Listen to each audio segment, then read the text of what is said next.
मांझी, चिराग, पशुपति कुशवाहा। बिहार में बीजेपी ने सहयोगी दलों को दे दिया सीट शेयरिंग का फॉर्मूला। लोकसभा चुनाव की तैयारियों के बीच बिहार में एनडीए ब्लॉक में सीटों को लेकर गतिविधियां तेज हो गई है। बीजेपी के सहयोगी दल लगातार बातचीत कर रहे हैं और फॉर्मूला निकाल रहे हैं।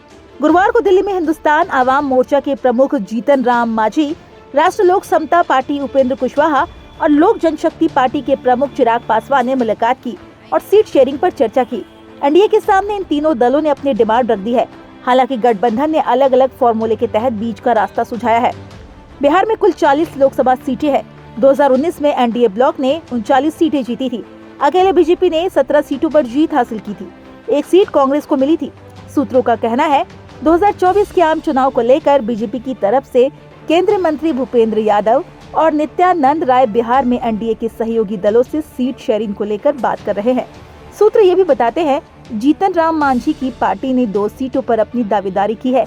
बीजेपी की तरफ से गया लोकसभा सीट और मांझी को राज्यसभा भेजे जाने का ऑफर दिया गया है।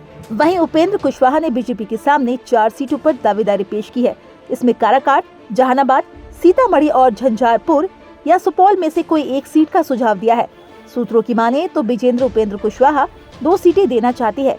इससे पहले 2014 में एनडीए गठबंधन में उपेंद्र कुशवाहा की पार्टी को 3 सीट मिली थी।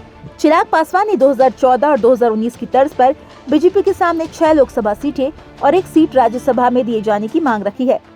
वहीं सूत्रों की माने तो चिराग की पार्टी को 3 सीटें दिए जाने का प्रस्ताव मिला है। 2014 में एनडीए गठबंधन में रामविलास पासवान के नेतृत्व वाले एलजेपी को 60 सीटें मिली थी और 2019 में 6 लोकसभा सीटें और 1 राज्यसभा सीट दी गई थी। रामविलास के निधन के बाद चिराग पासवान के नीतीश कुमार से दूरियां बढ़ गई और उन्होंने एनडीए से अलग होकर बिहार विधानसभा चुनाव लड़ा था।